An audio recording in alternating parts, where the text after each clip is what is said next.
we're a little late getting started, but we'll make up for that. The request for bill introductions. Do we have any bill introductions today? Seeing none, we'll move on. Our first hearing is on Senate Bill 209, and it's restrictions on third-party solicitations to registered voters to file an application for advanced voter ballot. And we do have a staff briefing. Jason? Thank you, Mr. Chairman. Members of the committee, Senate Bill 209 amends just one statute, 25-1122, which governs applications for an advanced voting ballot. The amendment appears on page 4 of the bill, would add a new subsection K to the statute. This subsection would require any person who is mailing to a registered voter a mailing that solicits the voter to apply for an advanced voting ballot has to follow the labeling requirements in that subsection K. Those requirements include a clear and conspicuous label on the exterior of the mailing that's in 14-point font or larger that clearly identifies the individual or organization that caused the mailer to be sent. The mailer cannot have any state or municipal seal or logo on it anywhere or on a document contained in the mailing.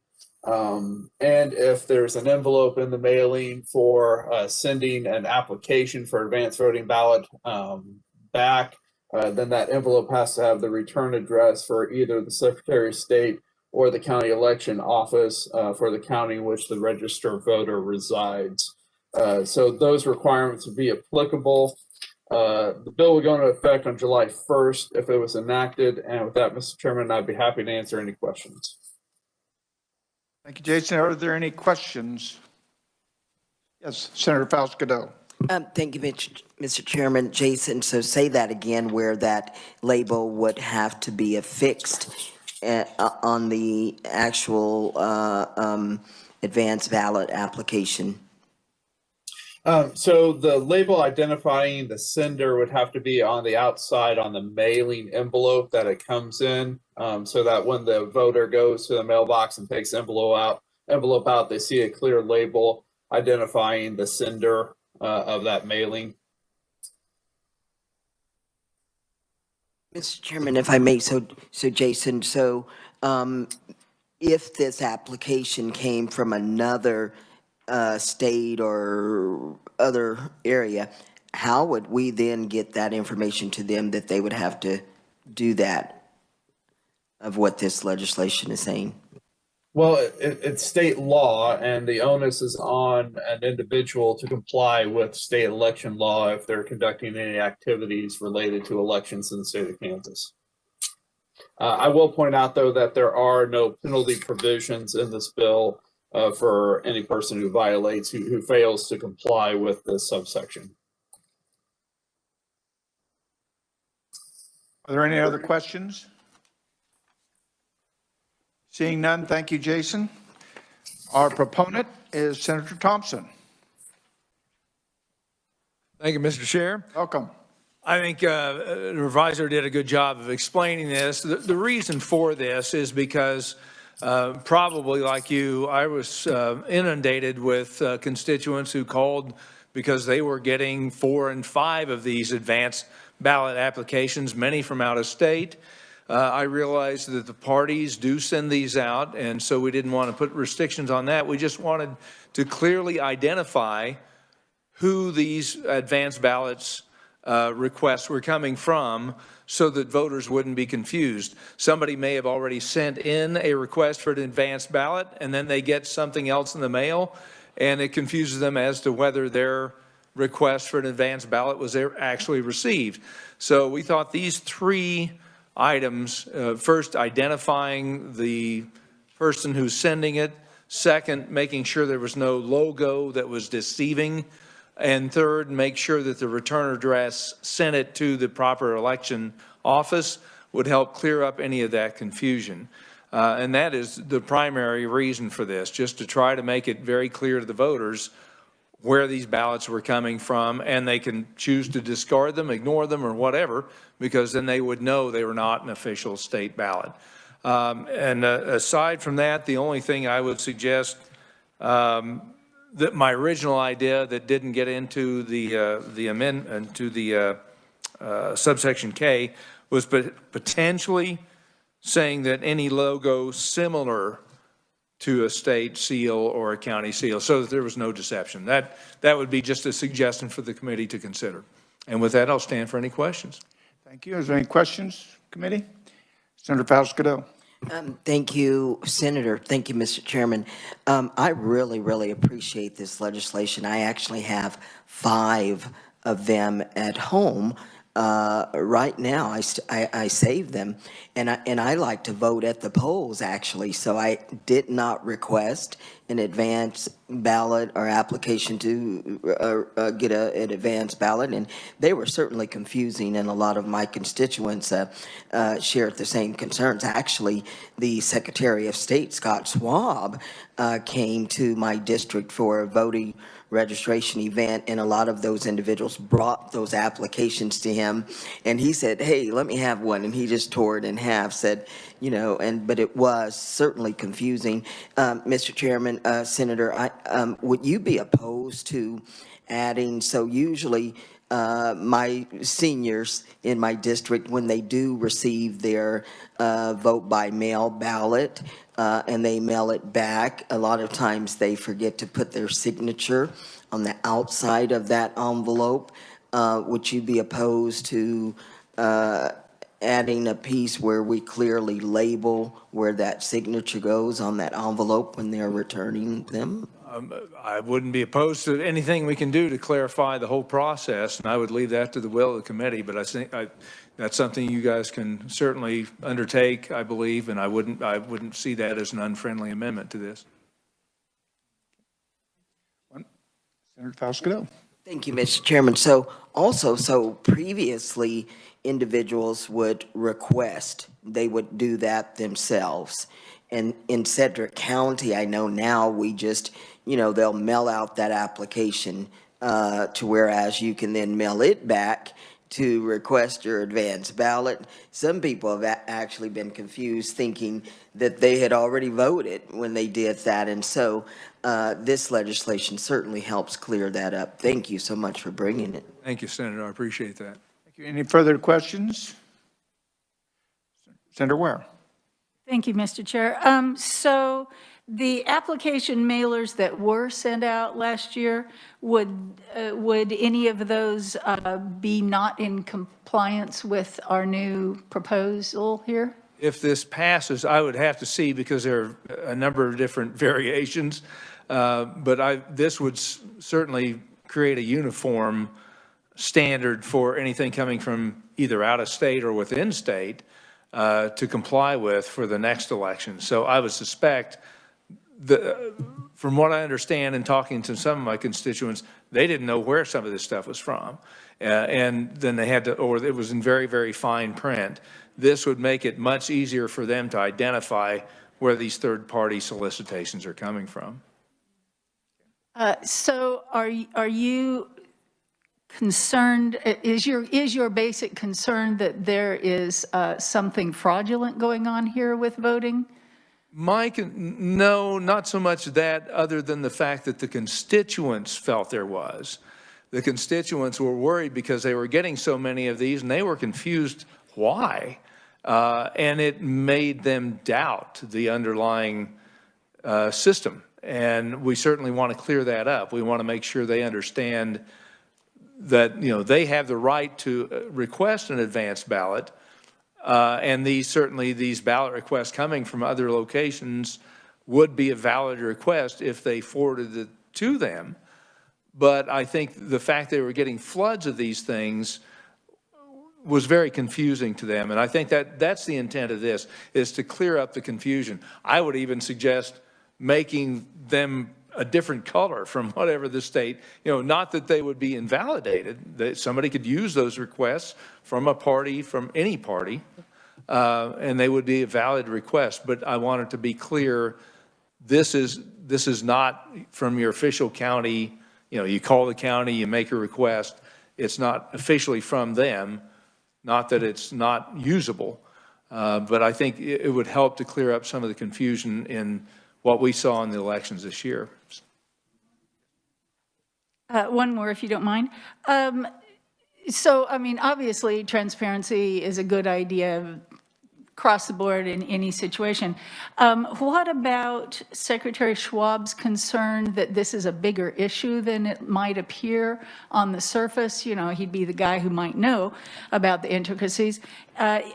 He's suggesting perhaps an interim committee. Should we wait and really dig into this? Secretary Schwab came before our committee in Transparency and Ethics a few weeks back, and we asked some of these questions. And I asked some of these questions as well. What can we do? And some of the answers we got in that committee would suggest this was at least a good first step. I have concerns that there probably are some more things we need to do. I'm just trying to take a little bite at the apple, one thing at a time. Senator Thompson, we do want to let everybody know that's on the committee that we do have Katie Copel online, and she will answer questions here in just a few minutes with those questions. So are there any other questions? I have Senator Hildebrand, and then you two. We'll get you. Thank you, Mr. Chairman. Not so much a question, but more of a comment. I support Senate Bill 209 wholeheartedly. I heard from a lot of county clerks or county election officials that were inundated with phone calls from concerned constituents, mad at them. Why are you sending me another mail-in ballot? I've already received mine. I've already turned mine in. What do I do? Did you lose my original mail-in ballot? Is this why I'm receiving so many? And there was a lot of confusion between constituents and even local election officials. And I think anything we can do to clear up any confusion is a step in the right direction. So thank you. Senator Peterson.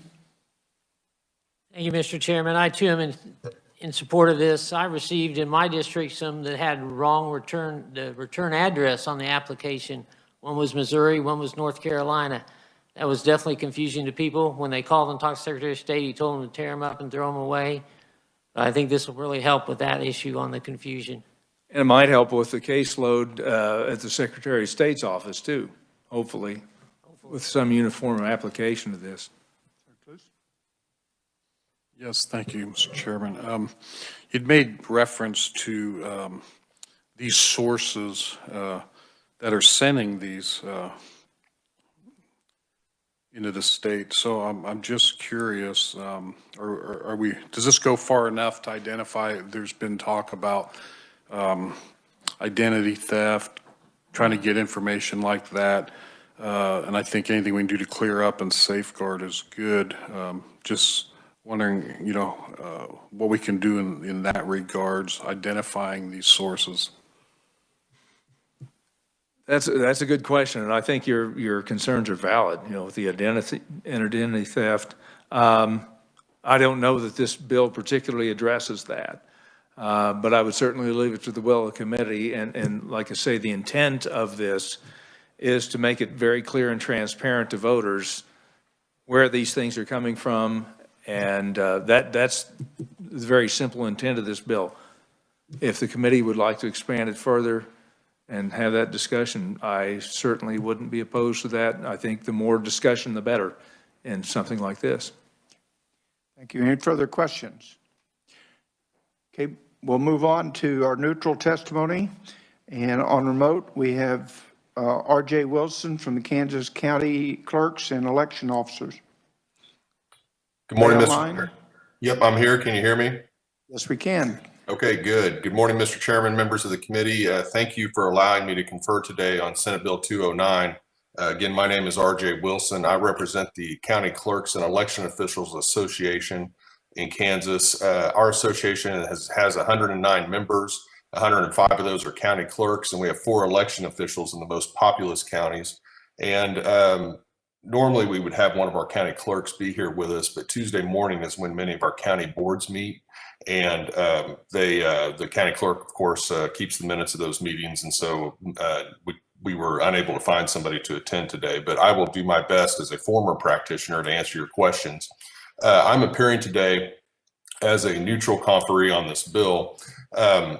We agree with members of the committee. Senator Hildebrand actually expressed that he had spoken to several county election officers, and we received multiple advance ballot applications from voters. Many of those were not the ones that were sent out to the members of the public from the county election office, and we're okay with receiving the applications for wherever they come from, but we were receiving this multiple applications from the same voter. And so what we would have to do is take the time to go and look up the voter record, to look up that advanced application. And if there was different information on the application that we were sent, the most recent application we were sent from whatever party it was sent to us from, we would have to update then the voter record in Elvis to make sure that it matched the latest information we had from the voter. So you can imagine that that created an additional workload for the county election officers.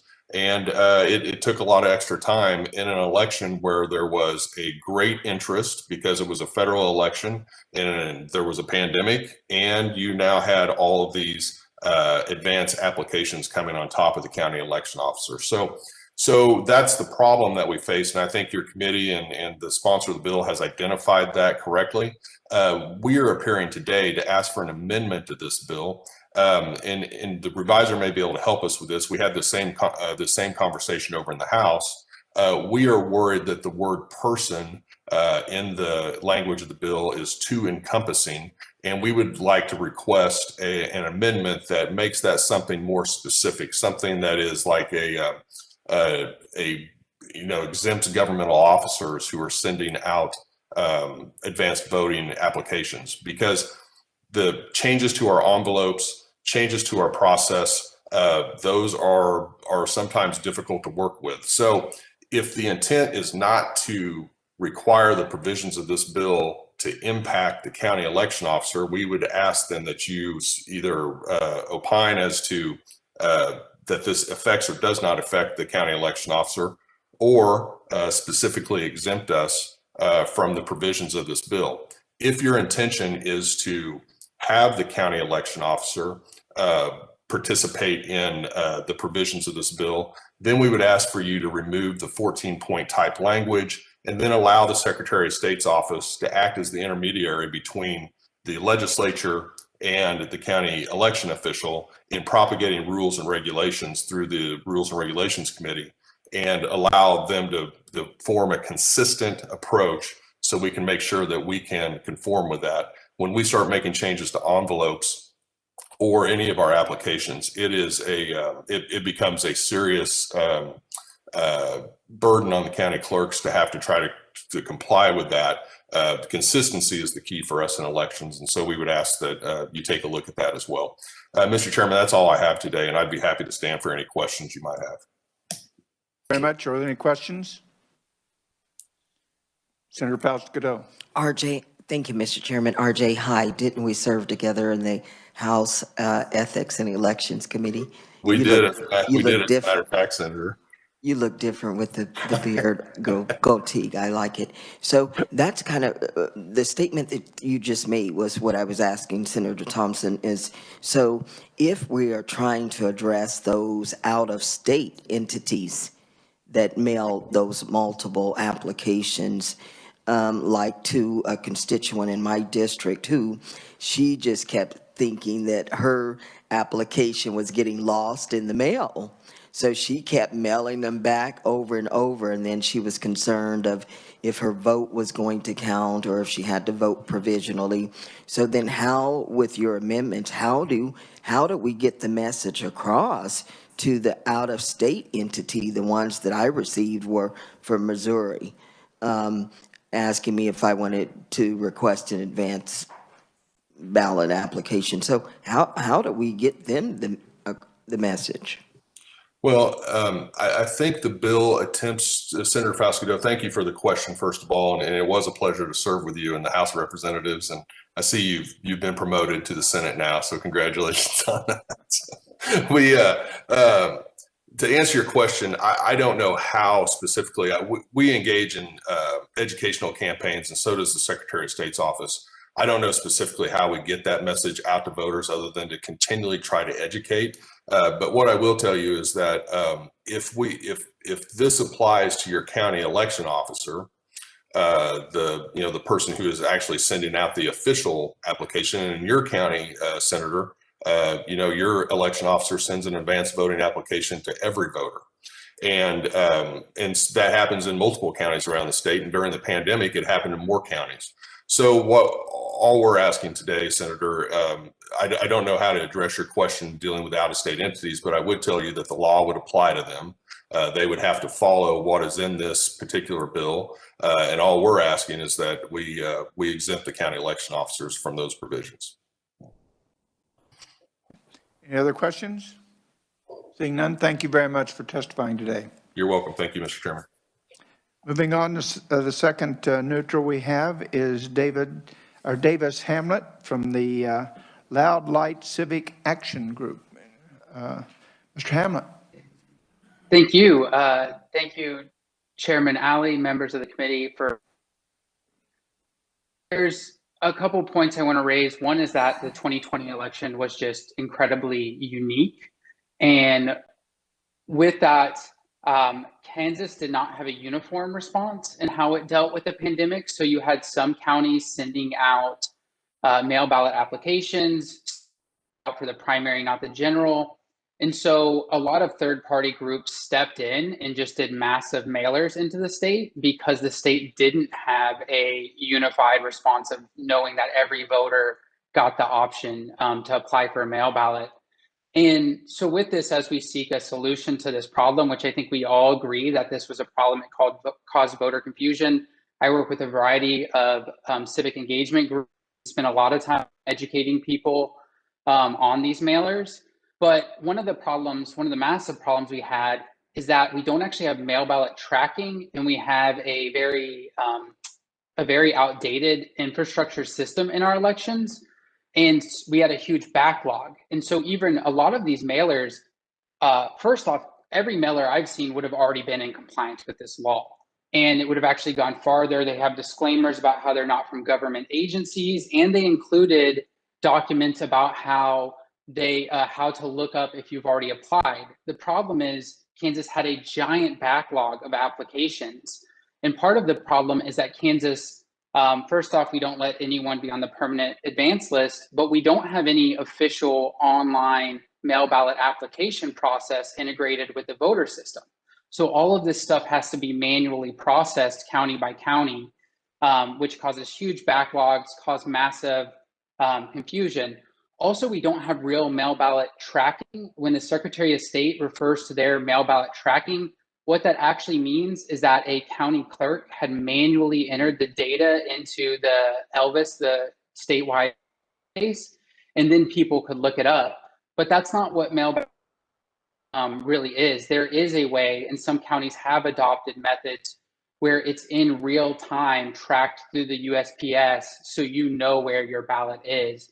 And so with all of this, I would just urge that, again, I don't really oppose this bill because I actually don't think that it would do anything or that it would prevent any of the groups that sent mailers from sending mailers, but that you should instead look to real solutions, which are providing more assistance to counties to have adequate staff to process these things, to improve the voter infrastructure up and down the system, and to make it more accessible for people who always want to vote by mail. So that, again, so the county clerks don't have to incur that every single election additional paperwork that creates a backlog.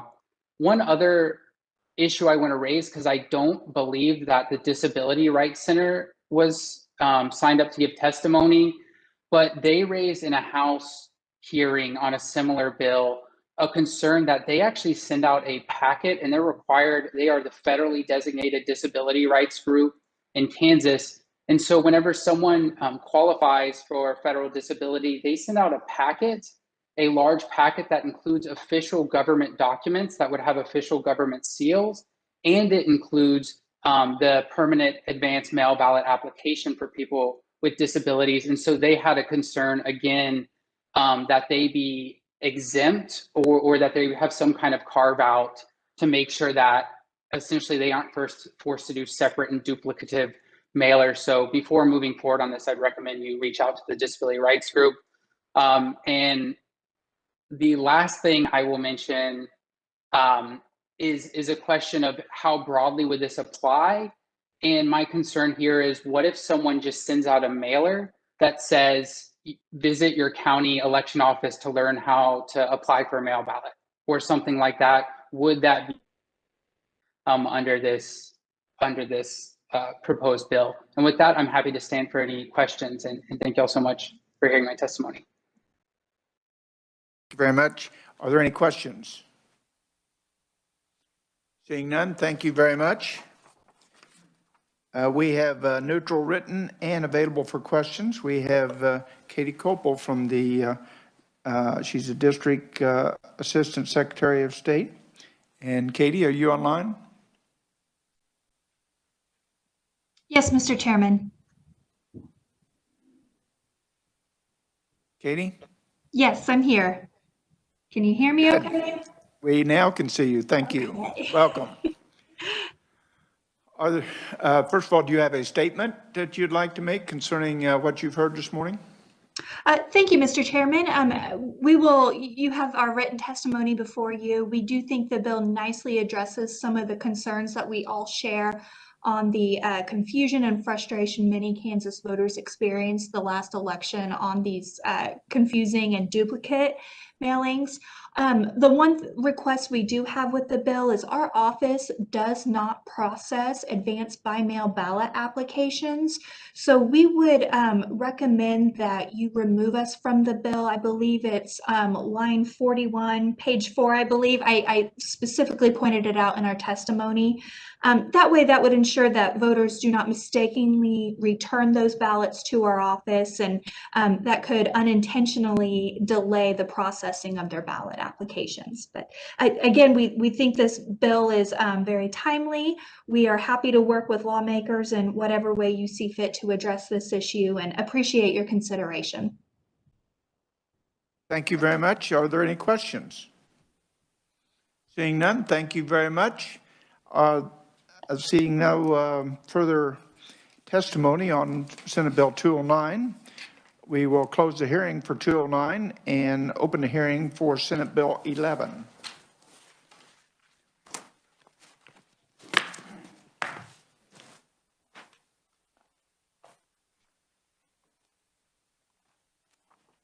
And on Senate Bill 11, Jason, are you available for a briefing on this first? Yes, Mr. Chairman, members of the committee, Senate Bill 11 amends one statute concerning advanced voting ballots. It's 25-1128, which describes conduct that is unlawful with respect to advanced voting ballots. The bill on page 2 would add a new subsection H to this statute. And this would make it unlawful to alter the postmark or any other official indication as to the mailing date of an advanced voting ballot with the intention to make it appear as if the mailing date was different from the actual date the advanced voting ballot was mailed. And this would fall under the other offenses in 25-1128. So that violation would be a level 9 non-person felony as provided currently under that statute. The bill will go into effect on July 1st of this year if enacted, and I'll be happy to answer any questions. Thank you. Are there any questions for advisor? Yes, Senator Faust-Godot. Thank you, Mr. Chairman. Jason, can you just give me an example of altering, I mean, when you helped draft the legislation, was there a situation that occurred to? I don't know of any specific instance, but this would address, so the advanced voting ballot comes back into the county election office in the envelope, and that envelope has been postmarked as to when it was processed by the U.S. Postal Service.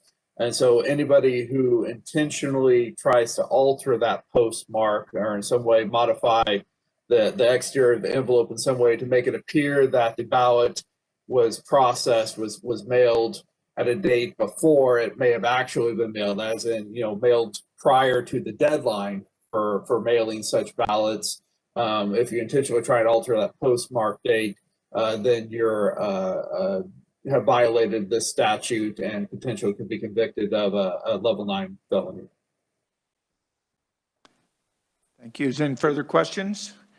Seeing none, our first proponent is Senator Hildebrand. Welcome, Mr. Vice Chairman. Thank you, Mr. Chairman and honorable committee members. I introduced this bill just for the mere fact I had a couple of constituents call me or talk to me and say, hey, that I could alter a postmark on an advance ballot and you can't do anything to me. And I'm like, no, I didn't know that. I don't think that's true. But when I got to looking, it was true. So that is why I submitted this bill and stand for questions. Thank you. Questions, Senator Dietrich? Thank you, Mr. Chairman. So who would be the person that would notice the alteration?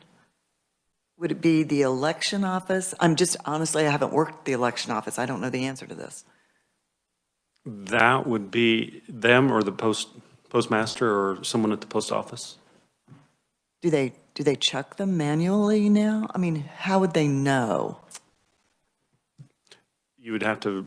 Yeah, it's just kind of a knowing. Have to physically look and see, hey, that was altered. Thank you. Senator Ware? So you had a couple of constituents that said this is possible. Were there any indications that there was a case where this actually happened? Not that I'm aware of, no. Any further questions? Seeing none, thank you very much. We will close the hearing on Senate Bill 11 and move to Senate Bill 94, requiring all voting systems for elections to use individual voter verified paper ballots. Just a moment, and get your documents out, and we will have a staff briefing.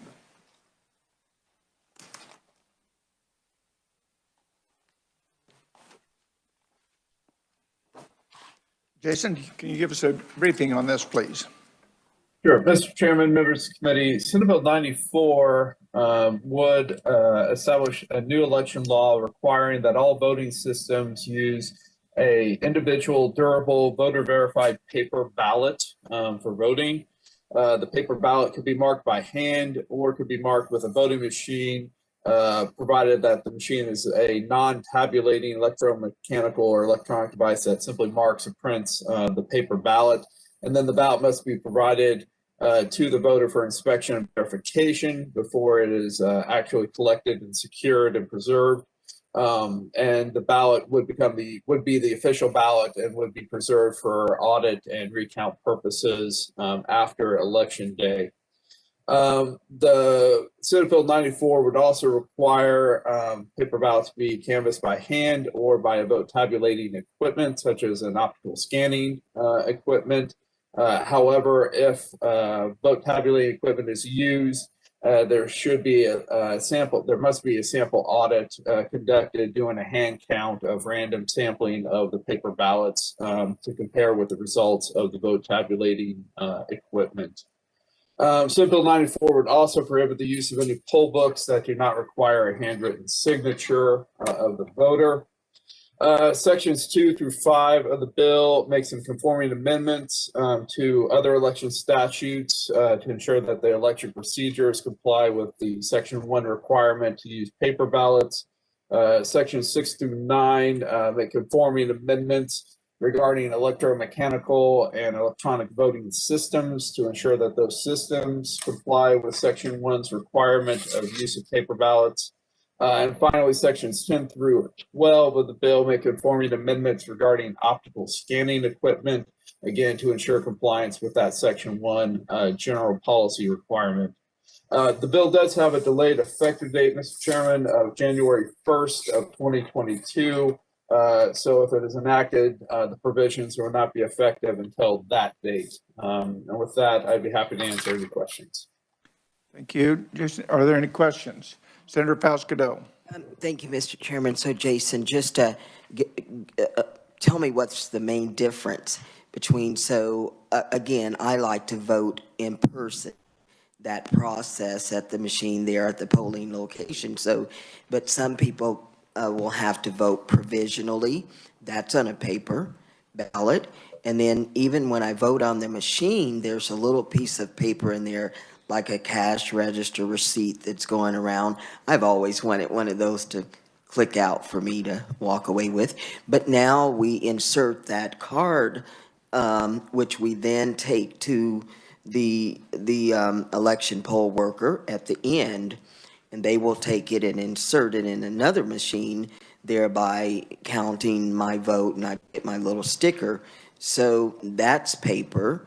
So explain the difference of what this Senate Bill 94 would actually do that's different from if you were there voting by provisional ballot paper already. My understanding, Senator, is that the Bill 94 would require that there be some durable voter verified paper ballot produced that is then secured and preserved for future recounts and audits in the process. I believe, my understanding is there are voting machines that record votes electronically, and then the ballot is an electronic ballot that is preserved electronically through a data storage system, a media storage device, and then recounts and tabulations are done against those media storage devices, is my understanding. And those types of machines would not be permitted in Kansas under Senate Bill 94. There must be a paper ballot either handed in by the voter or produced by one of the voting machines that the voter can verify their votes with, and then is preserved for recount and audit purposes. Thank you. Any other questions? Thank you. Our proponent is Senator Hildebrand. Welcome again. Thank you, Mr. Chairman and honorable committee members. Thank you for the opportunity to testify on Senate Bill 94. Senate Bill 94 is a bill similar to what I introduced last year or last session. It did have a hearing in elections, but it was not worked. To answer Senator Pascado's question, there are still roughly 8 counties that have an electronic, what are called DREs, that record your vote without the paper ballot. So when you go and you do yours at your electronic voting machine and it kicks out that paper ballot that you can verify, that's how I voted. There are still 8, there might be less now because they're working on getting those phased out, but they're still active. Those do not have that, and that's the concern, because once you hit submit, there is no way to verify that is what you picked.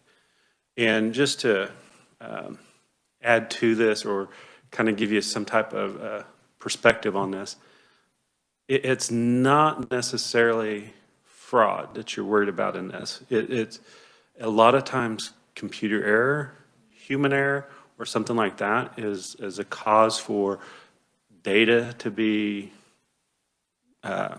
corrupted. And a lot of times when a voter sees that, they automatically assume it might be fraud when it's actually something very innocent that is not verifiable, because once it's in that machine, there's no way to verify it. In my testimony, I listed several links of some news articles talking about DREs, and one of them, and just something to give you food for thought, is I think it's 2018, possibly 2018, the legislature did pass a law that said no new DREs can be purchased. So those will be phased out but we still currently have active DREs. So my goal with this bill is to give the voter the confidence, even in those counties that are using DREs, that their vote is being accurately recorded. So that is my whole goal. In Georgia, there was a federal lawsuit, and I've got a link to that the federal judge, it was brought on by citizens in Georgia, that they found with the citizens that the DREs are not acceptable. So that's something for food for thought. And with that, Mr. Chairman, I'll stand for questions at the appropriate time. Thank you. At the appropriate time. Are there any, yes, Senator Ware. Thank you, and thank you. So what, oh, now I lost my rabbit. I'll check back with me in a minute. Yes, Senator Falscadeau. Thank you, Mr. Chairman. So Senator Hildebrand, so when could that receipt or paper ballot, or when could that be used? So the major benefit for it, and how could it be used? So for instance, let's say there is a close race and it's decided by one vote. If you have that voter verifiable paper ballot, you can tally that vote with the paper ballot. If you do not have that paper ballot, all you have is what that computer says is in there, is how it tabulated. You know, you have memory sticks, those little memory cards that go from machine to a computer. Those have been proven that, you know, over time, those get lost. And unfortunately, you know, anytime you touch, the more times humans touch something, the more opportunity you have for a mistake to happen. So. Just a moment, hang on thought. Senator, are there any machines that are connected, hardwired in lieu of the memory stick, the voting machines? Do you know of? Not to my knowledge, and Katie Koppel will probably be better to answer it, but my understanding is that none, I don't believe any can be. But I could be mistaken, and that's probably a better question for Katie. Senator Ware. Thank you. So we're not replacing the machines that we're not as happy with for the voters in those 8 counties? So I guess I'm confused. It sounded at first like you were saying we should replace the machines in those 8 counties. So in those counties that currently have DREs, they would not be able to use them under this bill as of January 1st, 2022.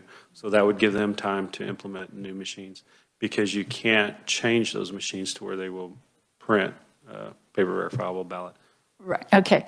So I guess the natural next step is, who's going to pay for it? Do the counties have to pay for new machines sooner than they would have otherwise, or does the state? And Katie could probably touch on this a little bit more than I can, but there's Halva Funding. There's other type, which is, I can't remember the acronym, what that acronym stands for, but it's a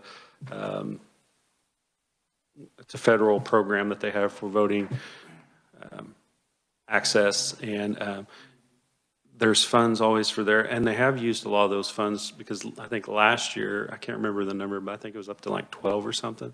So they are coming down, but we still have these in election cycles, and every time you have one of these in an election cycle, how much trust can we put in that is a true and accurate account of how it was voted, how the person voted? So, did that answer your question? Yes, thank you. Any further questions? Yes, Senator Coos. Thank you, Mr. Chairman. Did I follow you correctly? Did you say that after an individual votes, then they can verify that paper ballot? Correct. So, and Senator Foscadeau gave a pretty good example. So there's a lot of counties that currently have computerized machines. You go in, you sit down, and you push a touch screen of how you want. It's like a ballot on the screen, and you touch it, and then you hit a button, and then it'll print it out.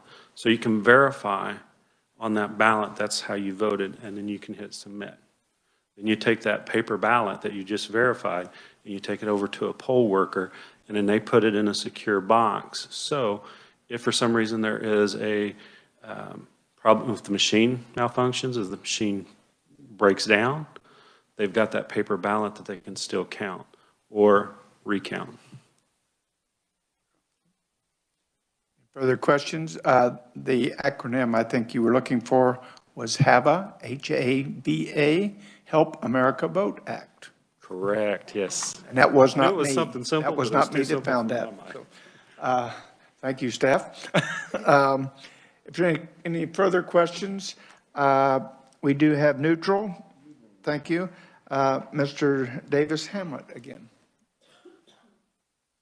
Mr. Hamlet? Hello. Yes. Thank you, Mr. Chairman Alley, members of the committee. This is a topic that I care deeply about. I worked for many years on that original Kansas audit bill that took about, I think it took us 4 years to get it finally passed. That also included the phase out of DRE machines and the requirement of voter verified paper trails, which are necessary for accurate audits. And they just build a lot more confidence in the election system. So first off, I want to say, I think we should all agree, and I think there's consensus that DREs are bad machines and need to be phased out, and really do need to just be gone. The biggest problem with that is the money, as was mentioned. Whenever we spent years working on this was the pushback we got from counties, was that these are very expensive pieces of equipment. Election infrastructure items are usually proprietary. There's limited companies, limited, they have to pass a lot of security protocols. And so for smaller counties, which there's only, I believe, 8 or fewer smaller counties that still have DR, talking about a potentially several $100,000 financial mandate on these counties that under this law would have to be fulfilled within the next 7 months, I believe. So in the midst of the pandemic, they would have to expend hundreds of thousands of dollars. Again, I think the solution here, though, isn't to say, like, don't do it, but y'all might want to consider a funding component. About half a decade ago, I had talked with some counties and encouraged them to use HAVA, but our HAVA money actually ran out, and the federal government has not renewed much of that HAVA funding. And the money that they have renewed is really limited in use, and they can't just use it to buy the ballot recording devices. One of the bigger concerns here that I want to mention, again, I do support that element of it. I do think we need to phase in, which right now the law says you can't buy new machines that are DREs, you can't rent them, you can't lease them. So it's a phase in. And if you are going to expedite that, I recommend some financial aid component for the counties. But the other part that I found and that I am concerned about is the audits, the additional audits that are proposed in this. We do need to expand our audits in Kansas. The version that passed was extremely watered down. I think we need more audits. We need better audits. We need risk limited audits. My concern here is how this bill is written. It says that a random sample of ballots in every precinct will be audited. Now, an audit is where you look at the ballots and you see if it matches a result. You cannot match a random sample of a precinct. If all of the ballots for a machine are separated and stored in an area, you could audit that entire machine. And how the current audits work is a random selection of precincts are audited because the entire precinct gets audited so you can actually match the result. If you are randomly selecting a sample of the ballots in a precinct, what you would have to do is you would have to make a statistical comparison with a margin of error. You would have to say, we only looked at 10% and this is the result of 100%. So we are 90% confident that that would match. And my concern here is that would, I believe, create more distrust in the system, cause massive voter confusion. Because you're not, right now the Secretary of State is able to say, we counted it and the votes exactly matched.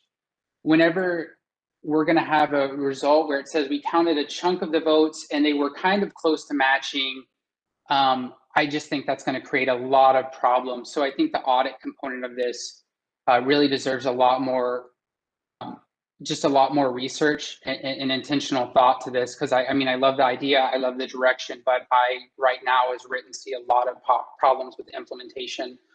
So I just recommend treading very carefully as you explore the audit component of this. And with that, I'm happy to stand for questions. Thank you. Any questions? Senator Pascal. Thank you, Mr. Chairman. And Davis, you've become almost an expert at this particular issue, voting rights. I support the legislation. It would prevent fraudulent voting. It would allow people to exercise their right to vote, to make sure that their vote counts. So with that said, you spoke of the logistics somewhat of it. So give us just a precise, easy fix to it to address your concerns you just stated. Thank you. Thank you, Senator. And thank you for that question. I'll be honest, one of the things that took this bill, the original audit, years to pass is that statisticians were involved in that, and audits aren't exactly an easy thing. And that's one of the problems that with implementing an audit, is something that actually I think would be, again, great for an interim committee to explore. I think you really want experts to be involved in this, because if you do it wrong, it can have the opposite impact. I mean, the goal of an audit is to build trust, but if an audit is done wrong, or if, it's designed poorly and so has confusing results, it can actually create the opposite. I also didn't even, I apologize that I didn't have enough time to research this bill as thoroughly. I just knew about immediate phase in the equipment, and I realized the audit part at the last minute as I was writing testimony just the other day. So right now I don't have a perfect solution, but I would be happy to look more into audits and try to provide an answer for that via email if appropriate. Thank you. Senator Hildebrand. Thank you, Mr. Chairman. And Davis, thank you for your testimony. You had mentioned the cost of replacing DREs to somewhere around $100,000 or something, but there's nothing in this bill that says you have to replace a DRE with another machine. It just says you have to have a paper ballot, verifiable ballot. Back in not too long ago, there were no electronic machines. You used a paper ballot every time. That wouldn't cost hundreds of thousands of dollars if they resorted to that, would it? So this issue gets, again, I hate to say, just say it's complicated. This is something where I think, I'm not sure if the clerks are signed up to speak, but there is, under federal law, you have to have certain machines in every precinct, machines to comply with the Disability Rights Act, to make sure that people with disabilities can get assistance, which is usually done through some type of voting machine. And so that's where I think there would have to be an expense. Also with, well, yes, you have the paper ballot. That paper ballot has to go through tabulating software and a tabulating machine. So there are additional machine requirements to that. So I agree that there are probably ways that a county could implement this at a cheaper cost. But county by county, I think these would be more appropriate, I think, to discuss it with the 8 counties that would be directly impacted, because they're going to have varying needs and varying compliance concerns. Any further questions? If not, thank you very much, Davis. And we do have neutral written and available for questions. We have Katie Beck, the Assistant Deputy Secretary of State. Katie? Hello again, Mr. Chairman. Can you guys hear me okay? Yes, we can. Okay, good. Well, I've been trying to keep track of some of the questions that were written, and if I missed any of them, it was unintentional. You have our testimony, and I believe a lot of it was has already been discussed. Regarding the Halva and CARES Act funding, yes, there are limitations as to what the Halva funds could be used for. In 2020, the federal government passed the CARES Act, and all that money had to be used in 2020 for the elections to directly respond to the COVID pandemic. So all of those funds have been expended. The state, the responsibility of our office is to certify the election equipment, but it is ultimately the responsibility of counties to procure the election equipment they desire to use in their respective jurisdictions. Regarding election machinery, they are not connected to the internet, and many are not even connected to power outlets. We're seeing more and more machines operating on battery rather than through an electrical plug. In terms of the number of counties still operating using DRE machines, Senator Hildebrand is correct. That number has fallen and continues to fall. We are in the final stages of compiling our massive data report from 2020. At the start of 2020, there were approximately 8 counties with DRE machines. However, with the influx of money in large part due to the pandemic, we know that number has decreased, and we should be able to, by March 1st, give you the specific number of counties still with those machines. Again, there is law on the books stating that these machines are cannot be replaced with DRE, similar DRE type equipment. And just the reality is a lot of these DRE machines are already reaching the end of their natural lifestyle. So counties are in the various stages of either procuring, budgeting to procure, or they have purchased the machinery just because the fact is they're old. So I hope I touched base on every single one of the questions asked, and would be happy to answer any other questions. Thank you, Katie. Are there any questions? Senator Falscadeau. Thank you, Mr. Chairman. And Katie, for those who are listening in, share with them the acronym of DRE. Oh, DRE, that's Direct Recording Electronic System, so DRE. Thank you. Any other questions? Seeing none, thank you very much, Katie, for being online today. So with that, for no further questions, we will close the hearing on Senate Bill 94. And tomorrow we have a hearing on working 84. Is that correct? So we will be working Senate Bill 84. So with that, this meeting is adjourned. Thank you very much.